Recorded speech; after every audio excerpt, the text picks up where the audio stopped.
નમસ્કાર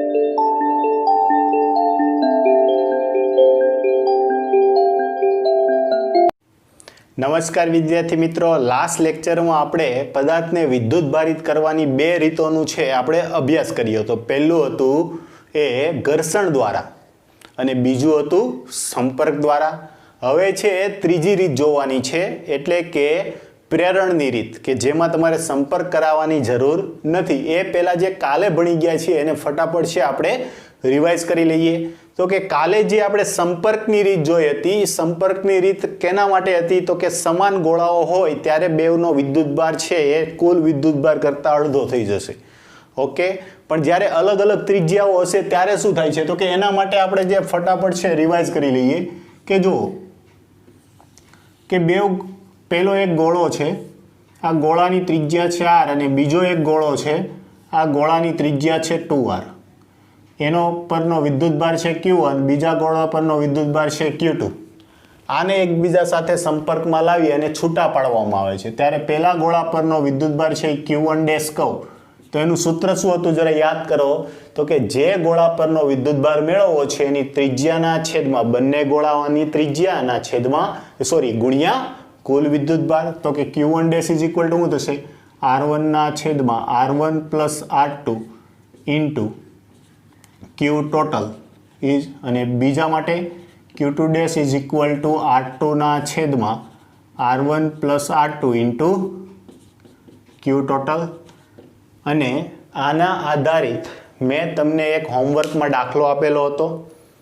ઓકે, તમે ઘણા બધા વિદ્યાર્થીઓ છે સોલ્વ કરીને પણ મોકલેલો છે. આ તમારે ખાસ યાદ રાખવાનું છે. JEE નીટમાં જ્યારે આવા પ્રશ્નો પૂછાતા હોય છે ત્યારે એને સોલ્વ કરવા માટેની આ ટ્રીક છે, અથવા તો એને કઈ રીતે સોલ્વ કરવો એના માટેનું સૂત્ર છે. ઓકે, તો આશા રાખું છું કે તમને છે આ પોર્શન છે ખૂબ સારી રીતે સમજાઈ ગયો હશે. હવે આગળ વધીએ ત્રીજી રીત, એટલે કે પ્રેરણની રીત.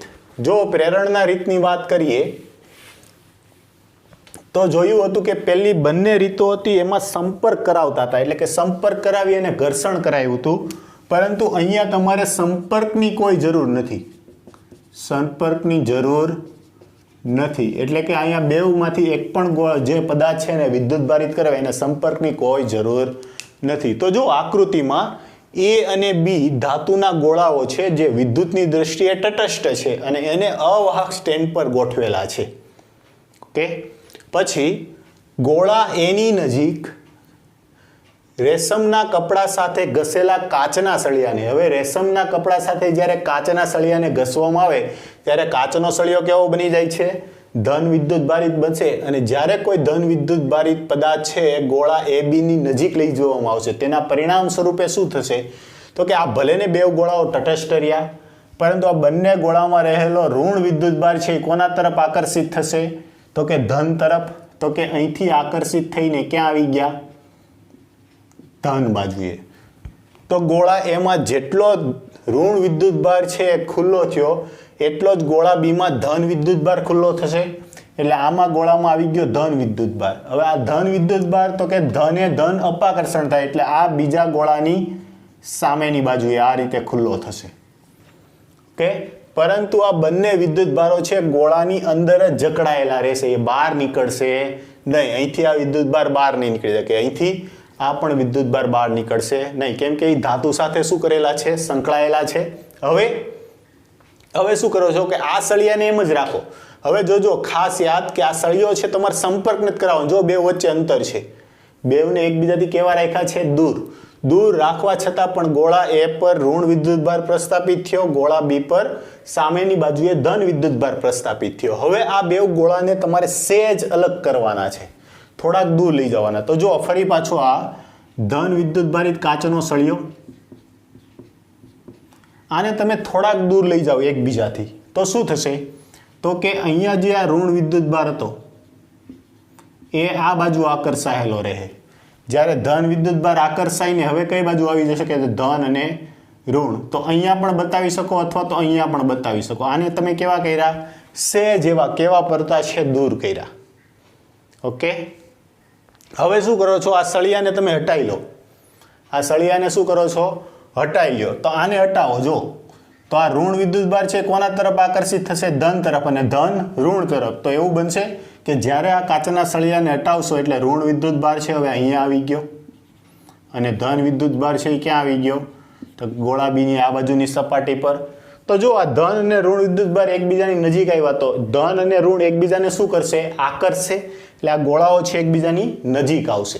ઓકે, એવો તમને એમ હાથમાં પકડ્યો છે થોડોક અહેસાસ થશે. અને હવે જ્યારે આને વધુ દૂર લઈ જવામાં આવે, વધુ દૂર લઈ જવામાં આવશે તો ઋણ વિદ્યુતભાર છે આ ગોળામાં સમાન રીતે વિતરિત થઈ જશે આ રીતે, અને ધન વિદ્યુતભાર પણ આ ગોળામાં છે સમાન રીતે વિતરિત થઈ ગયેલો હશે. તો જો અહીંયા તમે આ કાચના સળિયાને આની સાથે સંપર્ક પણ નથી કરાવ્યો, તેમ છતાં છેલ્લે બંને છે વિદ્યુતભારિત થઈ ગયા. તો આને સંપર્ક વગર પણ વિદ્યુતભારિત કર્યા એવું કહેવાય. એટલે કે આને કહેવાય છે પ્રેરણની રીત. ઓકે, આ ગોળા એ અને બી તટસ્થ હતા, એને તમે કોઈ પણ વસ્તુ સાથે ફિઝિકલ કોન્ટેક્ટમાં લાવ્યા વગર છેલ્લે બેવને શું કરી દીધા? વિદ્યુતભારિત કરી દીધા છે. આને કહેવાય છે પ્રેરણની રીત. તમારે શું કરવાનું છે થિયરી લખતી વખતે? તો કે આ એ, બી, સી, ડી અને ઈ જે પણ આપણે પ્રોસેસ કરી એને ક્રમશઃ તમારે લખતી જવાની. એટલે આ તમારી થિયરી છે આખી કમ્પ્લીટ થઈ ગઈ. ઓકે, જો પહેલા એમાં શું લખશો? તો કે આકૃતિ એમાં દર્શાવ્યા પ્રમાણે તટસ્થ ગોળાઓ, તટસ્થ ધાતુના ગોળાઓ એ અને બી ને અવાહક સ્ટેન્ડ પર મૂકેલા છે. આકૃતિ બીમાં દર્શાવ્યા પ્રમાણે રેશમના કપડા સાથે ઘસેલો કાચનો સળિયો એ ગોળા એની નજીકમાં લઈ આવતા ગોળાની સપાટી પર ઋણ વિદ્યુતભાર છે કાચના સળિયા તરફ આકર્ષિત થાય છે, અને ગોળા બીની વિરુદ્ધ બાજુએ તેટલા જ મૂલ્યનો ધન વિદ્યુતભાર છે ખુલ્લો થાય છે. ઓકે, આ છે આ બેવની વાત કરી દીધી. હવે આ કાચના સળિયાને એમ જ રાખી આકૃતિ સીમાં દર્શાવ્યા પ્રમાણે બંને ગોળાઓને સહેજ કેવા પૂરતા એકબીજાથી દૂર લઈ જશું. તેના પરિણામ સ્વરૂપે શું થશે? તો કે આ ધનની બાજુએ ઋણ આકર્ષિત રહે, અને આ તો પાછો અપોઝિટ સાઈડ રહેવાનો જ છે. હવે જો આ કાચના સળિયાને દૂર કરવામાં આવે તો આ ઋણ વિદ્યુતભાર છે ધન તરફ આકર્ષિત થશે, ધન છે ઋણ તરફ. એટલે આ અહીંયા ગયો, આ અહીંયા આવ્યો. તેના પરિણામ સ્વરૂપે બંને ગોળાઓ વચ્ચે સહેજ એવું મામૂલી આકર્ષણ બળ છે જોવા મળશે. અને હજુ જો એને વધારે ખુલ્લા પાડી દઈશું તો ગોળા એ પર ઋણ વિદ્યુતભાર છે સમાન રીતે વિતરિત થઈ જશે, ગોળા બી પર છે સમાન રીતે વિતરિત થઈ જાય. અને ધાતુ પદાર્થો છે એની પ્રોપર્ટી છે આ વિદ્યુતભાર છે એની સપાટી પર આવી જાય છે. ક્યાં આવી જાય છે? સપાટી પર. ઓકે, તો આ હતું પ્રેરણ વડે કોઈ પદાર્થ છે એને વિદ્યુતભારિત કરવાની રીત. એટલે કે વિદ્યુતભારનું પ્રેરણ પણ આને કહેવાય છે. હવે આવો જ એક તમારો ઉદાહરણ 1.1 દાખલો છે કે એક ધાતુના ગોળાને સ્પર્શ્યા વિના તમે કેવી રીતે ધન વિદ્યુતભારિત કરી શકો. એક જ ધાતુનો ગોળો છે.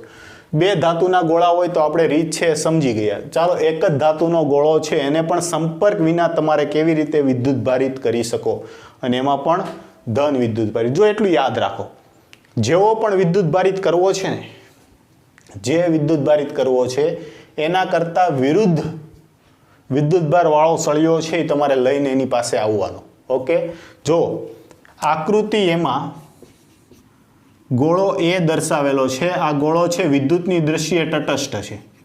કેવો છે? તટસ્થ. હવે આ તટસ્થ ગોળા એની નજીક આકૃતિ બીમાં દર્શાવ્યા પ્રમાણે, આકૃતિ બીમાં દર્શાવ્યા પ્રમાણે એક પ્લાસ્ટિકનો ઋણ વિદ્યુતભારિત સળિયો લઈ જવાનો. કેવો લઈ જવાનો? ઋણ વિદ્યુતભારિત સળિયો. તો જો આ ઋણ વિદ્યુતભારિત સળિયો છે હું લઈ ગયો, પ્લાસ્ટિકનો સળિયો. તો શું થશે? તો કે આ ગોળા પરનો ધન વિદ્યુતભાર છે આ બાજુ આકર્ષિત થશે. તેવી જ રીતે ગોળાની સામેની બાજુએ કયો વિદ્યુતભાર ખુલ્લો થશે? ઋણ વિદ્યુતભાર. ઓકે, સમજાણું? સેમ વસ્તુ. આ બે ગોળા હતા તો બેમાં અલગ અલગ બતાવ્યું, તો આ એક જ ગોળો છે તો આમાં જ બતાવી દો. હવે શું થશે? તો કે હવે શું કરો? તો કે આ ગોળા બીને છે તમે અર્થિંગ કરી નાખો, એને નામ આપો સી. ગોળા બીને શું કરી દો? અર્થિંગ. અને આ સળિયો છે એને એમ જ રહેવા દેવાના. ઋણ વિદ્યુતભારિત સળિયો એને એમ જ રહેવા દીધો. તો આ ધન વિદ્યુતભાર છે અહીંયા છે, ઋણ વિદ્યુતભાર અહીંયા છે, અને આને શું કરી દો તમે? ગ્રાઉન્ડિંગ એટલે કે અર્થિંગ કરી દો. આ રીતે તમે અર્થિંગ કરી દીધું. એટલે હવે શું થશે? અર્થિંગથી શું થશે? તો કે અર્થિંગથી એક ક્ષણિક પ્રવાહ રચાશે. શું રચાય? ક્ષણિક પ્રવાહ. અને એના પરિણામ સ્વરૂપે આ ઋણ વિદ્યુતભારિત ઇલેક્ટ્રોન છે આ સળિયા મારફતે ક્યાં જતા રહેશે? જમીનમાં. તો આ ઇલેક્ટ્રોન છે એને શોષી લીધા. ઇલેક્ટ્રોન છે એને શોષી લીધા, તો હવે અહીંયા સળિયો નજીક હશે, માફ કરજો,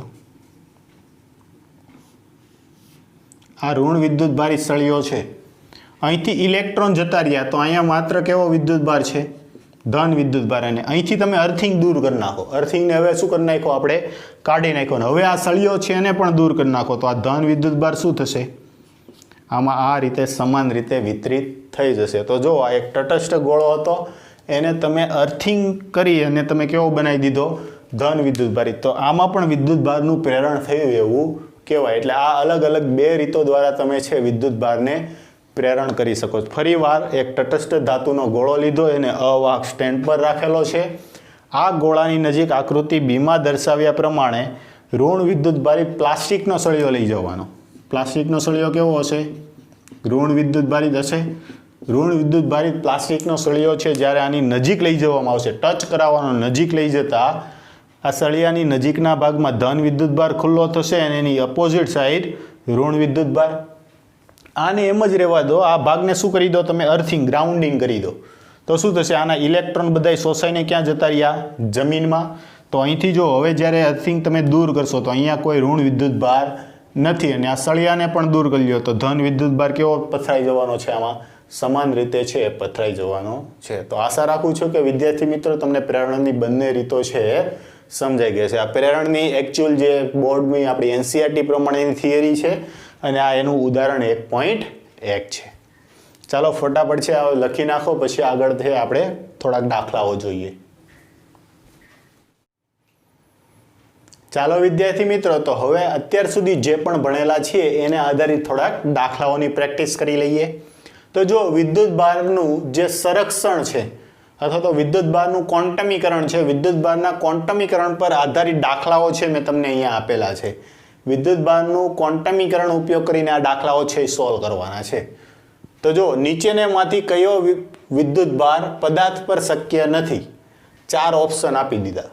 તો શું છે વિદ્યુતભારનું ક્વોન્ટમીકરણ, તો કે કુદરતમાંથી મળી આવતો દરેક વિદ્યુતભાર છે કોઈ મૂળભૂત વિદ્યુતભારના પૂર્ણ ગુણાંકમાં હોય, એટલે કે Q is equal to plus or minus એની, જ્યાં n શું છે પૂર્ણાંક સંખ્યા અને E શું છે, E મૂળભૂત વિદ્યુતભાર, અને ઓછામાં ઓછું મૂળભૂત વિદ્યુતભારનું મૂલ્ય કેટલું છે, તો કે 1.6 ગુણ્યા 10⁻19 કુલમ. ઓકે, તો આના કરતાં નાના મૂલ્યનો વિદ્યુતભાર તો શક્ય જ નથી. તો જો અહીંયા તમને જે વિદ્યુતભાર આપેલા છે એના કરતાં નાના મૂલ્યનો વિદ્યુતભાર છે, જો હજી આ 4.8 ગુણ્યા 10⁻19 એ એના કરતાં 3 ગણો થઈ ગયો. 1.6 ગુણ્યા 3 કરો એટલે 4.8 ગુણ્યા 10⁻19. ઓકે, હવે આ છે તો આને ગુણ્યા તમે આ વિદ્યુતભાર છે એને ગુણ્યા 10 કરો. જઈ આ વિદ્યુતભાર છે એને ગુણ્યા 10 કરો તો 10 કરો તો 16 થઈ જશે. 16 એટલે 1.6 ગુણ્યા 10⁻18 કહેવાય. આ જે મૂલ્ય આપેલું છે એને ગુણ્યા તમે 50 કરો. 1.6 ગુણ્યા 50 કરો એટલે 16 પંચાને 80, એક દશાંશ ચિહ્ન હોવાથી થઈ જશે. આ 80 થશે. 80 એટલે 8 ગુણ્યા 10⁻18 કહેવાય. તો બચ્યો કયો આ, અને એ તો મેં તમને હમણાં જ કીધું હતું કે કોના પરનો વિદ્યુતભાર આના કરતાં તો ઓછો વિદ્યુતભાર કદાપી શક્ય જ નથી. તો આ એના કરતાં પણ ઓછો વિદ્યુતભાર છે, તો આ વિદ્યુતભાર છે શક્ય નથી. આવા પ્રશ્ન છે પૂછતા હોય છે, લોજિક લગાવો કે આના કરતાં તો નાનો શક્ય જ નથી, તો આ એના કરતાં નાનો થઈ ગયો, સીધો સોર્ટ આઉટ કરો. અથવા તો તમે શું કરી નાખો, Q ઇક્વલ ટુ એની ઉપરથી તમે n મેળવી લ્યો, અને n નું મૂલ્ય જો પૂર્ણાંક આવે છે તો તમારો જવાબ છે સાચો, જો અપૂર્ણાંક આવે છે તો જવાબ છે કેવો આવશે, ખોટો. ચાલો એક ઉદાહરણ 2.2 નો દાખલો છે એને જોઈએ. તો કે એક પદાર્થમાંથી બીજા પદાર્થમાં દર સેકન્ડે 10⁹ ઇલેક્ટ્રોન જતા હોય તો બીજા પદાર્થ પર કુલ 1 કુલમ વિદ્યુતભાર થવા માટે કેટલો સમય લાગશે. શું કીધું છે, એક પદાર્થ છે ઇલેક્ટ્રોન ગુમાવે છે ને બીજાને આપે છે તો જાય છે, તો બીજા પદાર્થ પર 1 કુલમ વિદ્યુતભાર થવા માટે કેટલો સમય લાગે. જો આ પ્રશ્નને તમે Q ઇક્વલ ટુ એની કરીને પણ સોલ્વ કરી શકો, અથવા તો અન્ય રીત પણ છે સોલ્વ કરવાની. આપણે વિદ્યુત ભારનું જે ક્વોન્ટમીકરણ છે એનો જ ઉપયોગ કરીને સોલ્વ કરીએ. તો જો દર સેકન્ડે કેટલા વિદ્યુત ભાર જાય છે? 10⁻19 ઇલેક્ટ્રોન જાય છે. ઓકે, 10 તો આમ કહી શકો કે પદાર્થમાંથી દર સેકન્ડે જતો વિદ્યુત ભાર, તો વિદ્યુત ભારનું સૂત્ર શું? Q equal to NE. Okay, તો અહીંયા લખું છું Q NE પરથી n બરાબર કેટલા છે? તો કે 10�9. આ આપણને આપી દીધું છે આટલા ઇલેક્ટ્રોન, એટલે એની સંખ્યા આપી. તો કે 10�9 ગુણ્યા ઇલેક્ટ્રોન પરનો વિદ્યુત ભાર કેટલો? 1.6 ગુણ્યા 10⁻19.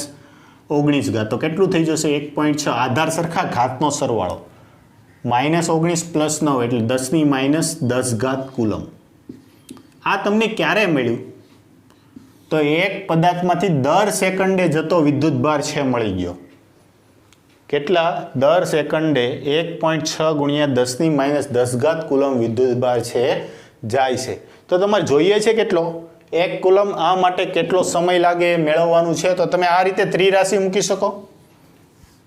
શું? તો કે 1.6 ગુણ્યા 10⁻10 કુલમ વિદ્યુત ભાર આ એક પદાર્થ પરથી જાય છે, બીજા પદાર્થ પર આવતો હશે, તો આટલો આવવા માટે કેટલો સમય લાગે છે?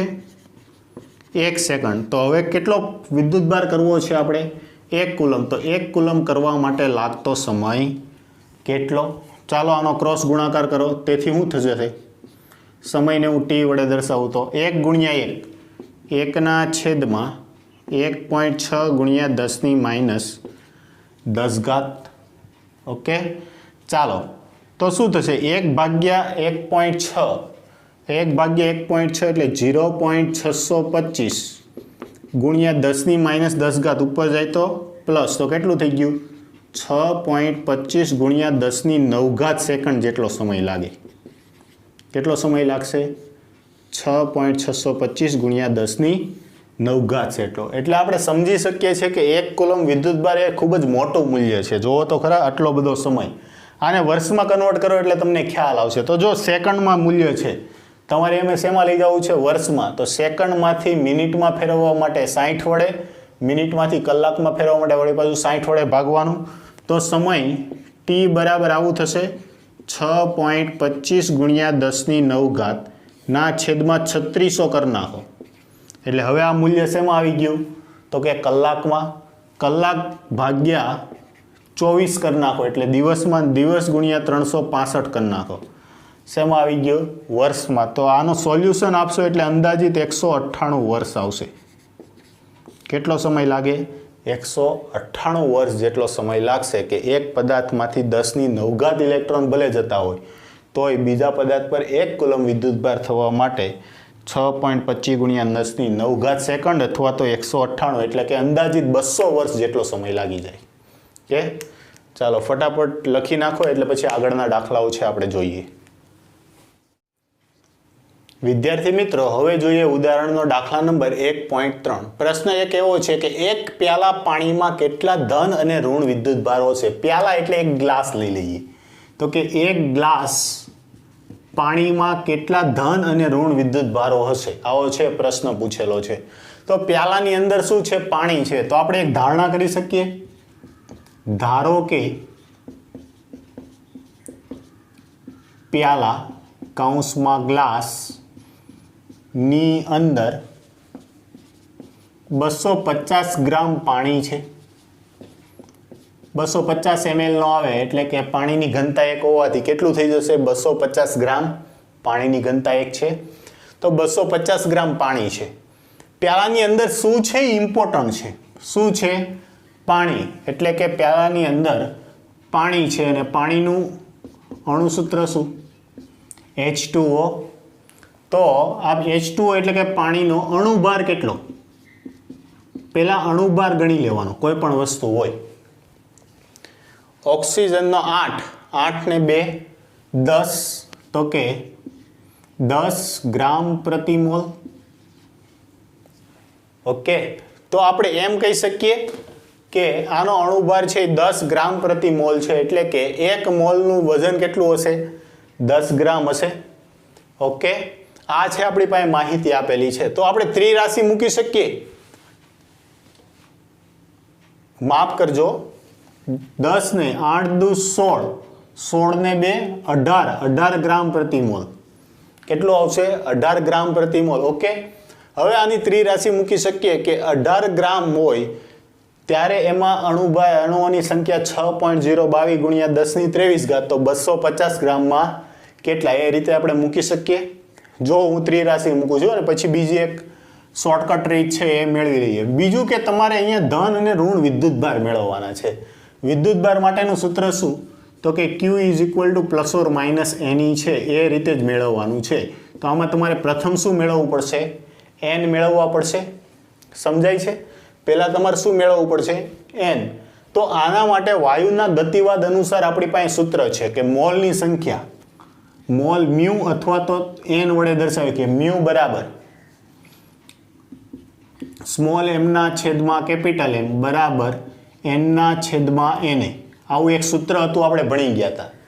મ્યુ શું છે? જ્યાં મ્યુ મોલ છે, સ્મોલ m આપેલ દળ, કેપિટલ M અણુભાર અથવા તો પરમાણુ ભાર,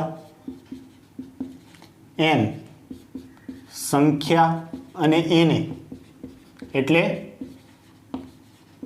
એવોગેડ્રો અંક. આ છે તમારે યાદ રાખી લેવાનું છે. જો તો આના ઉપરથી તમે અથવા તો હું કહું એ રીતે ત્રિરાશિ મૂકો તોય ચાલે, અથવા તો આ સૂત્ર જે આપણને ખૂબ જ હેલ્પફુલ થવાનું છે. આ સૂત્ર ઉપરથી આપણે શું લખી શકીએ? Small m n/Na is equal to m/કેપિટલ M. ઓકે, n આપણે પરમાણુની સંખ્યા જોતી છે, તો n બરાબર Na ગુણ્યા સ્મોલ m ના છેદમાં કેપિટલ M. તો Na કેટલું આવશે? 6.022 ગુણ્યા 10⁻23. સ્મોલ m કેટલું છે? તો કે 250 ગ્રામ આપણે ધાર્યું, અને કેપિટલ M છે આપણી પાસે 18. ઓકે, હવે ત્યારે એની પર મોલ લખવાની જરૂર રહેતી નથી. તો અહીંયા હું ડેટા જે છે આપણને ગીવન લખી નાખું છું. સ્મોલ m બરાબર 250 ગ્રામ અને કેપિટલ M બરાબર 18 ગ્રામ. ઓકે, ચાલો, તો આમાં તમે કિંમત મૂકી અને સાદરૂપ આપી શકો. તો અહીંયા તમને શું મળશે? પરમાણુની સંખ્યા મળશે. n બરાબર શું મળશે? સંખ્યા. તો એવા આટલા હાઇડ્રોજન H2O ના પરમાણુઓ છે, તો આમાં વિદ્યુતભાર કેટલો? તો કે ઓક્સિજન છે, ઓક્સિજનમાં કેટલા ઇલેક્ટ્રોન હશે? તો કે ઓક્સિજનમાં 8 ઇલેક્ટ્રોન. એવી રીતે હાઇડ્રોજનના એક એવા ટોટલ કેટલા થઈ જશે? તો કે બીજા 2 8 ને 2 10 થઈ જશે. તો જો આ એક સૂત્ર મળ્યું. ઓકે, આટલા પરમાણુઓ મળ્યા. હવે એક H2O પરમાણુમાં 8 ઇલેક્ટ્રોન ઓક્સિજનના પ્લસ 2 ગુણ્યા 1 ઇલેક્ટ્રોન કોનો હશે? હાઇડ્રોજનનો. તો ટોટલ વિદ્યુતભાર કેટલો થઈ શકે? એક H2O માં કેટલો વિદ્યુતભાર હશે? 8 ને 2 10 વિદ્યુતભાર હશે. ઓકે, 10 ઇલેક્ટ્રોન હશે. એવી જ રીતે સામે 10 પ્રોટોન હશે. તો આ છે કુલ પરમાણુની સંખ્યા મળી, એને ગુણ્યા આ H2O ના પરમાણુની સંખ્યા મળી, એને ગુણ્યા શું કરી દો? H2O નો કેટલા ઇલેક્ટ્રોન રહેલા છે? તો કે 250 ગ્રામ પાણીમાં રહેલ ઇલેક્ટ્રોનની સંખ્યા કેપિટલ N બરાબર સ્મોલ n ઇન્ટુ 10. તો કે સ્મોલ n કેટલા છે? તો કે Na ગુણ્યા m ના છેદમાં કેપિટલ M ગુણ્યા 10. તો આ તમને ઇલેક્ટ્રોનની સંખ્યા મળી ગઈ, અને સંખ્યા મળી ગઈ તો વિદ્યુતભારનું સૂત્ર. તો વિદ્યુતભાર Q equal to plus or minus n, અહીંયા પ્લસ લઉં છું પહેલાં, n ઇન્ટુ E. તો n બરાબર મારી પાસે શું છે? Na ગુણ્યા સ્મોલ m ના છેદમાં કેપિટલ M ગુણ્યા 10 ગુણ્યા 1.6 ગુણ્યા 10⁻19. ચાલો, એને બરાબર કેટલા થશે? 6.022 ગુણ્યા 10⁻23 ગુણ્યા m બરાબર છે આપણી પાસે 250 ના છેદમાં 18 ગુણ્યા 10 ગુણ્યા 1.6 ગુણ્યા 10⁻19 આ બધાનો તમે ગુણાકાર કરી અને સાદુરૂપ આપશો તો તમને આન્સર કેટલો મળશે? તો કે આન્સર મળશે 1.34 ગુણ્યા 10⁻7 કુલમ. હવે જો પાણી છે વિદ્યુતની દ્રષ્ટિએ કેવું છે? તટસ્થ હતું. તો એમાં જેટલો ધન વિદ્યુતભાર હશે એટલો જ કેટલો હશે? ઋણ વિદ્યુતભાર હશે. તો આપણને પ્રશ્ન પૂછેલો છે ધન અને ઋણ વિદ્યુતભાર કેટલો હશે? તો કે ધન અને ઋણ વિદ્યુતભાર કેટલો હશે? 1.34 ગુણ્યા 10⁻7 કુલમ જેટલો ધન અને ઋણ વિદ્યુતભાર હશે. ઓકે, શું કરવાનું છે? શું આપેલું છે? પાણી. આની બદલે એમોનિયા આપ્યું હોત તો એનું સૂત્ર લખો, એના જે અણુભાર છે કેટલો થાય છે એ લખી નાખો. પછી આ સૂત્ર મેળવી અને પાણી છે એના કેટલા પરમાણુઓ છે? એટલે કે 18 ગ્રામે 1 મોલ થાય તો 250 ગ્રામમાં કેટલા પરમાણુઓ પાણીના છે? તો એ પરમાણુઓની સંખ્યા મળી જશે. હવે એક પરમાણુ હશે હાઇડ્રોજનનો H2O નો, તો એના 10 ઇલેક્ટ્રોન હોય તો એને ગુણ્યા 10 કરી દો અને પછી Q = એની સૂત્ર મૂકીને સાદુરૂપ આપી દો. સિમ્પલ છે. આ જ ફ્લોથી તમારે ચાલવાનું એટલે ફટાફટ છે તમારો MCQ છે સોલ્વ થઈ જશે. ઓકે, ચાલો લખી નાખો. પછી આગળના દાખલાઓ છે જોઈએ. ચાલો વિદ્યાર્થી મિત્રો, તો હવે દાખલામાં છે આપણે આગળ વધીએ. તો સ્વાધ્યાયનો દાખલા નંબર 1.11. ઊન સાથે ઘસેલા એક પોલિથીનના ટુકડા પર 3 ગુણ્યા 10⁻7 કુલમ્બ ઋણ વિદ્યુતભાર છે. તો એ સ્થાનાંતરિત થયેલા ઇલેક્ટ્રોનની સંખ્યા શોધો અને તેઓ શાનાથી શાના પર સ્થાનાંતરિત થયા હશે. અને બી, ઊનથી પોલિથીન તરફનું દળ સ્થાનાંતર કેટલું થયું હશે. એટલે પૂછેલું થયું હશે કે નહીં એ જવાબ આપવાનો છે. જો ઊન અને પોલિથીનના ટુકડાને એકબીજા સાથે ઘસવામાં આવ્યા, તેના કારણે પોલિથીનના ટુકડા પર 3 ગુણ્યા 10⁻7 કુલમ ઋણ વિદ્યુતભાર છે. એનો મતલબ શું થયો? તો કે પોલિથીનના ટુકડાએ વિદ્યુતભાર ઇલેક્ટ્રોન છે મેળવા એટલે એ ઋણ વિદ્યુતભારી થયો. તો અહીંયા હું લખી શકું પોલિથીનના ટુકડા પર ઋણ વિદ્યુતભાર Q બરાબર 3 ગુણ્યા 10⁻7 કુલમ. ઓકે, તો પહેલું પૂછેલું છે કે સ્થાનાંતરિત થયેલા ઇલેક્ટ્રોનની સંખ્યા. તો શું કરો? વિદ્યુતભારનું ક્વોન્ટમીકરણ Q = Ne. બસ સિમ્પલ, n મળી જશે. ચાલો શું થશે? તો કે Q = Ne પરથી n બરાબર Q upon E. Q કેટલા છે? 3 ગુણ્યા 10⁻7 ના છેદમાં 1.6 ગુણ્યા 10⁻19. હવે 1.6 ગુણ્યા 2 એટલે 3.16 ગુણ્યા 2 32 થાય. તો આને નિયરલી = 2 લઈ શકીએ. આનું જે સાદુરૂપ આપીએ, કેલ્સી ના કરવું હોય તો આને કેટલું લઈ શકીએ આપણે? 2. તો કેટલું થશે? 2 ગુણ્યા 10⁻19 ઉપર જાય તો પ્લસ 10⁻12 આટલી સંખ્યાના ઇલેક્ટ્રોન છે એ સ્થાનાંતરિત થયા હશે. ઓકે, આ સંખ્યાના ઇલેક્ટ્રોન. ઓકે, તો સ્થાનાંતરિત થયેલા ઇલેક્ટ્રોનની સંખ્યા તો કેટલી આવશે? 2 ગુણ્યા 10⁻12. પહેલો આન્સર છે આપણને મળી ગયો. અથવા જો તમારે આનો એક્ઝેક્ટ આન્સર લખવો છે તો એક્ઝેક્ટ આન્સર શું આવશે? તો કે 3 ભાગ્યા 1.6 કરશો એટલે એ આવશે 1.875 ગુણ્યા 10⁻12. આ પણ લખી શકો. ઓકે, પછી તેઓ શાનાથી શાના પર ગયા હશે? ચાલો, પોલિથીનનો ટુકડો કેવો બને છે? ઋણ વિદ્યુતભારિત, એટલે એણે ઇલેક્ટ્રોન સ્વીકાર્યા કહેવાય. તો ઇલેક્ટ્રોન શાનાથી શાના પર ગયા હશે? તો કે ઇલેક્ટ્રોન ઊનમાંથી પોલિથીનમાં ગયા હશે. સમજાય છે? ઊનમાંથી ક્યાં હશે? પોલિથીનમાં ગયા હશે. તો આ છે એનો આન્સર પૂરો. હવે બી જોઈએ. ઊનથી પોલિથીન તરફ દળનું સ્થાનાંતર થયેલું હશે. હા, સ્વાભાવિક છે. ઇલેક્ટ્રોન ગયા હશે તો દળનું સ્થાનાંતર પણ થયું હશે. તો એનો બીનો આન્સર શું આવશે? હા. હવે કેટલું આપણને પૂછેલું નથી અને જો મેળવવું હોય તો સ્થાનાંતરિત થતું દળ આપણે શું કીધું હતું? ડેલ્ટા એમ બરાબર ઇલેક્ટ્રોનની સંખ્યા n ગુણ્યા ઇલેક્ટ્રોનનું દળ E. ઓકે, ઇલેક્ટ્રોન વિદ્યુતભાર કેટલો સંખ્યા કેટલી છે? તો કે 2 ગુણ્યા 10⁻12 અંદાજિત લીધી. ઇલેક્ટ્રોનનું દળ 9.1 ગુણ્યા 10⁻31. તો આને લમસમ 10 લઈ શકીએ. 10 ગુણ્યા 2 એટલે 20 થઈ જશે. સમજાય છે? કેટલું થઈ ગયું? 20. તો કે 20 ગુણ્યા 10⁻31 માંથી 12 જાય. 10⁻31 માંથી 12 જાય એટલે 19 વધશે. 10⁻19. તો એવું કહી શકીએ 2 ગુણ્યા 10⁻18 કિલોગ્રામ. હવે આ એટલે એકદમ નહિવત કહેવાય. કેવું કહેવાય? નહિવત દળ છે એ ટ્રાન્સફર થયું હશે. આ છે આપણો આન્સર. 2 ગુણ્યા 10⁻18 એટલું નહિવત દળ છે ટ્રાન્સફર થયું. તો આ રીતે વિદ્યાર્થી મિત્રો વિદ્યુતભારનું ક્વોન્ટમીકરણને આધારિત દાખલાઓ છે કેવા પૂછાય છે અને સ્વાધ્યાય ઉદાહરણના દાખલા કેવા છે એની આપણે પ્રેક્ટિસ કરી. 2 દાખલાઓ છે હું તમને હોમવર્કમાં આપું છું. સ્વાધ્યાયનો દાખલા નંબર 1.4. દાખલા નંબર 1.4 છે એ ક્વોન્ટમીકરણને આધારિત છે. એટલે ક્વોન્ટમીકરણ છે એ ક્યારેક થયું કહેવાય.